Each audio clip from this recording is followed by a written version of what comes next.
aren't cool anymore, you know, because you walk around and you're thinking I'm cool, like my t-shirt saying, like, I did the Rolling Stones. But nowadays people look at that t-shirt and all that's saying is, that guy shops at Target. I do shop at Target, I'm not ashamed. I don't shop at Walmart. Oh, fuck that place. I don't like them. I don't like them. I'm going to tell you why. Because they look down their nose at their customers.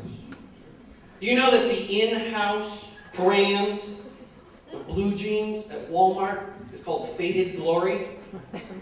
That's just fucking cruel right there. Because if you're buying your blue jeans at Walmart, your glory days faded a long time ago. Like, what other names did they turn down, right? Like Lonesome Alcoholic Jeans. No, we're not doing that. And then I got annoyed because there was a couple earlier this year that was arrested trying to sell their baby at a Walmart parking lot. What bullshit is that? I mean, I understand selling your baby, right? That's fine by me. If you're going to do it, don't do it at a Walmart parking lot. Do it at a good store where you're going to get top dollar for that fucking baby. Sharper Image, something like that. Tiffany's. And then what pissed me off was Walmart. They, right away, this is what they do. They put out a press release. Walmart did. And they said, we just want to make sure everybody knows that Walmart had absolutely nothing to do with the sale of this baby. Like, no shit, Walmart would have nothing to do with the sale of that baby. That baby was made in America.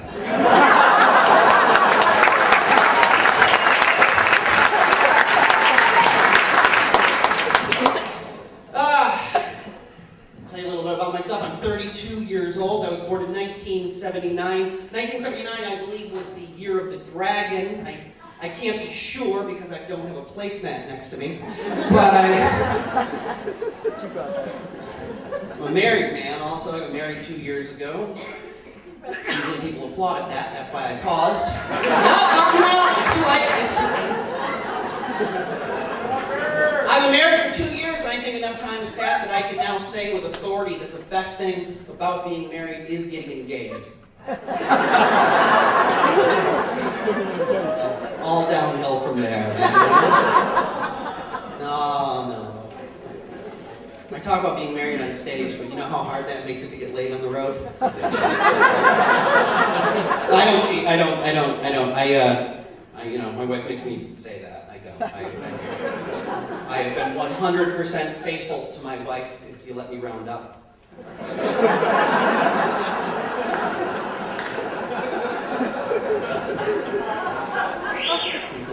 We've been having, I don't know, trouble just as soon as we got back from our honeymoon, things just started to go to shit, you know? Because that's the point where we had to combine our finances. And that's when she found out just how broke I really am. My parents warned you, you know? Then she starts talking whimsically about all the guys she could have married. You know, talking about her last boyfriend before me, what a hero. You know, his bank account had a comma in it.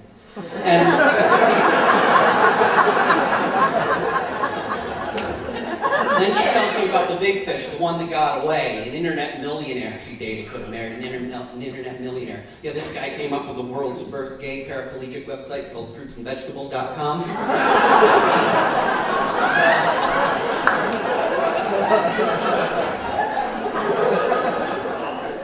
That's weird. I wonder how many people didn't laugh at that because they were looking around the room to make sure there was no dude in a wheelchair with frosted tips.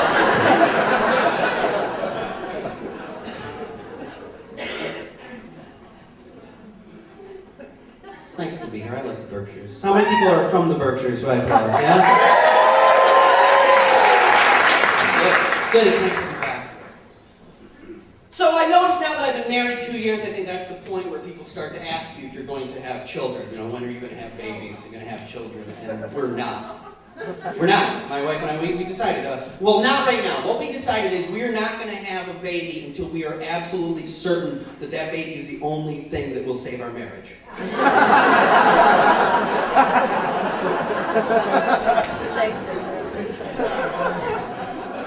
No, we talked about my wife. Okay, my wife doesn't want to have a kid because she doesn't want to give up her figure, you know. And I don't want to have a kid because I don't want to give up my wife's figure. And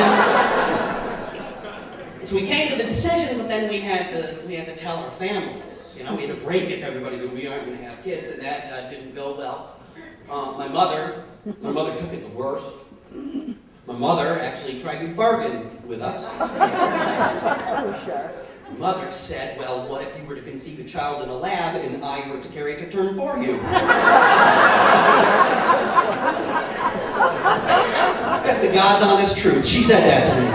Yeah. And I mean, I was just like, Mom, you were like the giving tree, right? When are you going to stop giving? What a generous offer. I'm so touched, you know, and it's as much fun as I'm sure it would be to raise my brother's son.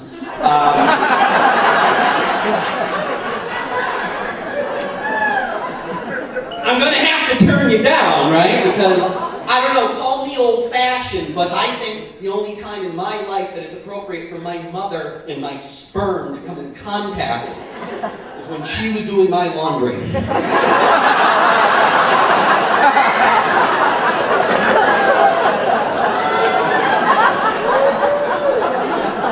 I challenge you to think of another appropriate time. There really is not. Can't blame her. My mom's grandmother already. My sister had a baby. Yay! It's amazing. It's adorable. Her name I forget right now, but she's cute. Olivia. She's. Oh my God, I love her. Let me just tell you, this is the best time to be an uncle because the baby. She's 17 months old right now, right? And that's like the best time to be an uncle when they're 17 months old. Because first of all, on one hand, she's as cute as a button. And the other nice thing is that right now, I'm not at that point where I have to act like I'm impressed with her coloring. So that's pretty cool. But my mother, we thought naively that when she became a grandmother that was going to, like, you know, scratch the itch and the pressure was off us, but it's not. It's like a fucking drug. It's like when a drug dealer gives you your first hit of crack, you know? Now she's just itching for another one. She's looking at us like, when are you going to score? And I think everybody who becomes a grandparent for the first time, I think that they lose their mind just a little bit. I think that's when they start to slide. I think that's it. And I think the reason is because they love that baby so much that they lose their mind. And the reason I think that is because every grandparent I have ever met has, by choice, given themselves the stupidest names to be called for the rest of their lives. That's why you have grandparents with like names like Opa and Yaya. Ha and Ding Ding.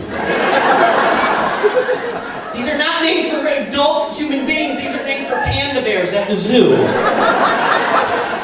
Some and Grandpa Ling Ling, you know? They're terrible names. They sound like they should be web pages, right?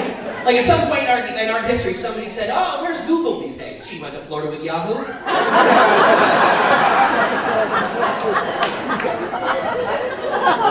And that's another reason I don't want to have kids, because I don't want to have grandkids. I tell you what, I'd rather die alone, leave my debts to charity, than to have a 17-year-old eulogize me with a rest in peace Googie. It's not going to happen.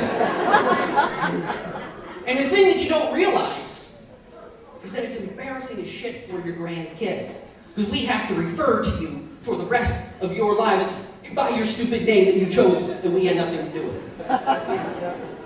When you're 6 years old, right? What are you going to do? You have to do it. Do you want a goddamn ice pop?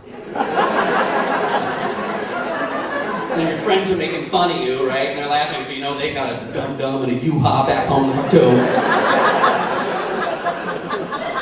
So embarrassing. I remember when I was 7 years old, I begged my grandmother. I was 7 years old. I just begged, can I please, my friends are making fun of me, can I please call you by your real names? And she gave me this one. It's a classic. She goes, oh, no, honey. No. You see, we have something special, you and I. You see, everyone else in the world gets to call us Rita and Al, but only you get to call us Poo Poo and Pee Pee.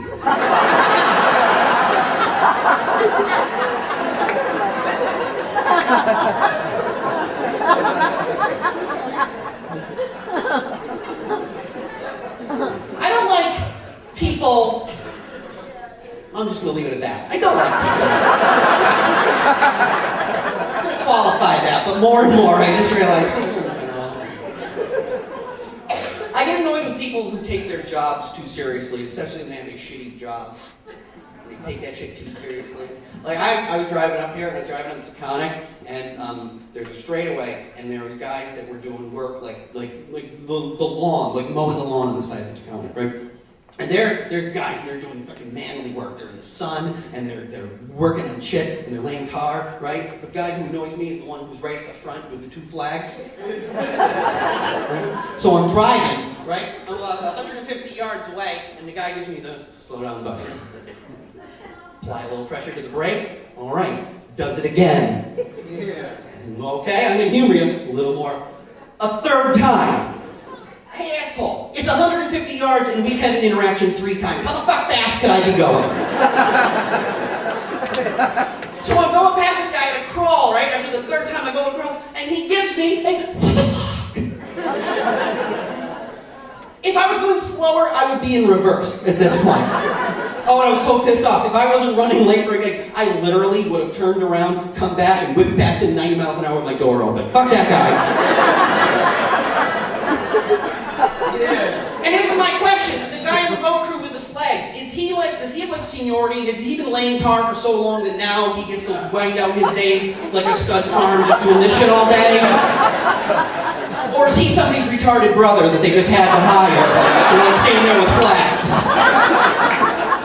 Because at the end of the week, you know, they're all having beers on a Friday, and all the other guys are talking shit about their week, you know? Oh shit, I got tar on my hand and it burned a hole right through, what a tough week. And this guy's got to come up with some story, right? And he was like, oh my god, the other day I was there, and there was this Nissan Sienna, and I gave him this, and he ignored me, so I did it 2 more times, and finally I had to give him a what the fuck?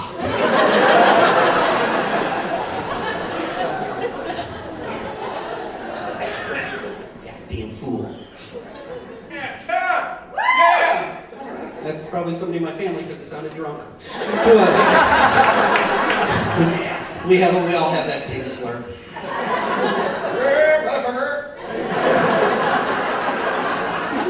I know that asshole! Trying to get in shape, I'm trying to drink less, I'm trying to drink more water. I wanted to, you know, not look fat and doughy for you people. It's more for my wife. My wife's a personal trainer, and she says that I'm a bad calling card. We have a weird relationship because I'm a comic, and she, you know, she has a real job. And she goes to work in the morning, and then I get up, and I clean the house, and I do the dishes, and I do all this other shit. And then, yeah, and then I make dinner. I'm a 1950s housewife, is what I am. Seriously, I make the dinner, I clean the house, she comes home, I give her some head, then we have She tells me how to vote. It's a great setup that we have going on. Hooked on diet pills, it's wonderful. She doesn't really appreciate what I do for a living. She doesn't understand it. Because to her, all she sees is the fun stuff. She sees me performing in a club or a theater and all that, and she doesn't see the work side of it, you know? So she gives me this like every day. She comes home, she goes, I know what you're doing today, right? You probably got up at noon, you smoked some pot, you played with yourself, and then you talked to one of your douchebag comic friends on the phone for an hour, or and I'm like, do you have one of those hidden camera teddy bears? Because that is damn accurate of what I actually did today.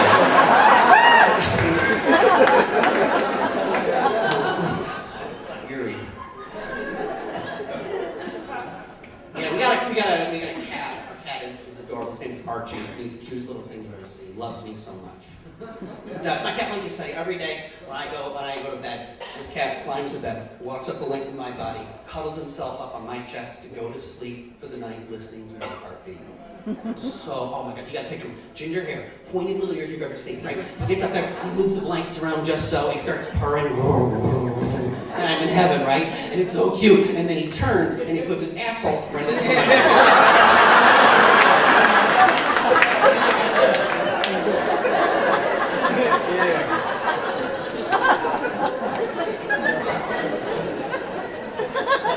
I had to get the cat fixed recently because I was sick of teabagging.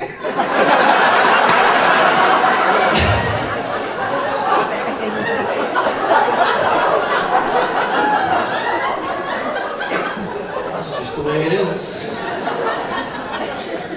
I'm learning a lot. I am learning a lot being married. But this is like, we've been married for 2 years, but we've lived together for like 7 or 8 years before that. Like, how many people here have done the living in sin thing? How many people have done it? It's the fucking best, right? This is what's great, is that our generation is like the first generation where that stigma is truly gone. Like, nobody gives a shit. Like now it's like, yeah, that's smart, you should do that. Like, my parents' generation, that was a little frowned upon. Their parents' generation, that wasn't done. And the generation before that, not only was that not done, you didn't even have sex before you got married. Holy shit. That's like that and slavery are the 2 things from the past I don't fucking understand at all. Not having sex. You're gonna live the rest of your life with this person. You don't know what they're like in bed until your wedding night. What happens? Batman. Then you're stuck for the rest of your life. Anytime you're horny, you have to shine a flashlight on the ceiling, you know?